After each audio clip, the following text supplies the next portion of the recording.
So, freshman year of college, my handwriting changed quite a bit because, well, for one, I got into fountain pens, but the main reason was my calc professor, my Calc 2 single variable professor. He wrote in cursive, and it was actually a very clear, like, readable cursive, and I had never seen that before. It blew my mind. And I started writing in italics, and now my handwriting looks like this. So, when I draw my 1, I put the flag on it, and the flag, it looks like, right in a kid's book, when you draw a 1 and you draw all the extra things to make it look like a 1.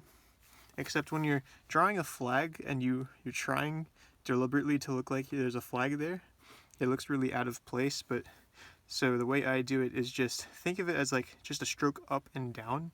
And when your downstroke isn't perfectly aligned with the upstroke, make sure that you're in control of the fact that it's not going to perfectly align, and now it looks like a nice one. Now it looks like a nice subtle flag. It looks a lot better with like a chisel tip.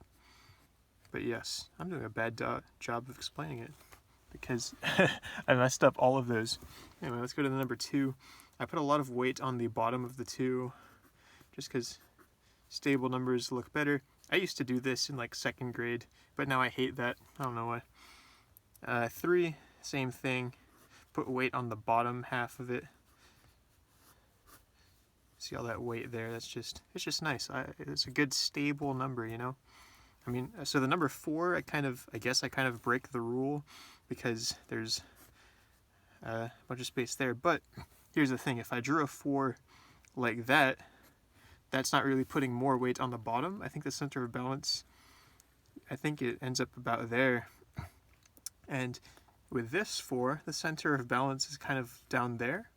And so from this point of view, the balance is more towards the bottom on this 4 rather than this 4. 5, my professor wrote them in 2 pieces. Like I used to write them like that, but this one made it easier to get the curve down nicely.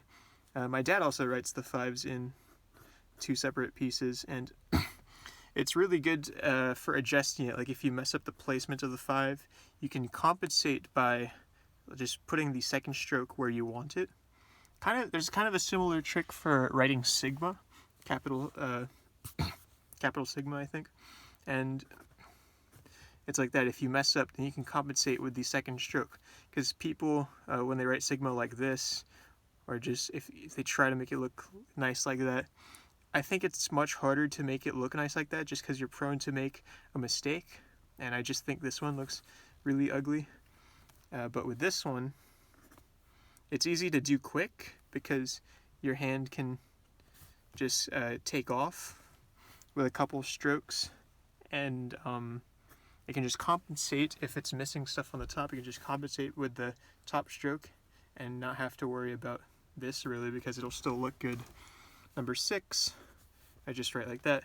7, I used to hate the flags, or not the flags, the stroke cutting through it, but now I am one of those people. Number 8, I'm proud of myself as a kid because I started writing these 8s very early as opposed to snowman 8s, and the reason why is because it really stuck in my brain from my Sunday school classroom, because classroom number 8 on the door, the little 8 was just one of those, and I thought it was so cool as a kid. Number 9, am I still in the camera? Yeah, I'm still plenty in the camera. Number 9, just a number 9. Now it's easy to it's easy for a G to look like a 9. So what I do is when writing G's, I actually write them like this. And that came from looking at the Google logo, and I was like, whoa, or the old Google logo, and I was like, whoa, those are cool G's. I wonder if I can make them look like that. And again, this is still freshman year, and I was like, whoa, it does look good if I draw a G out like that. That's kind of sick. And so I just simplified it into 1 stroke, and then this circular part, I just come out like that.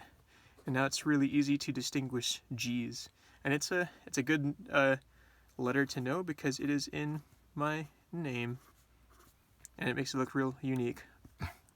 And the number 0, easy. I differentiate it from an O, I guess. If I really need to, I'll make the O look like that. That's also a good trick for capital theta, capital theta, you just draw an H. I draw an H and then finish it off with the O.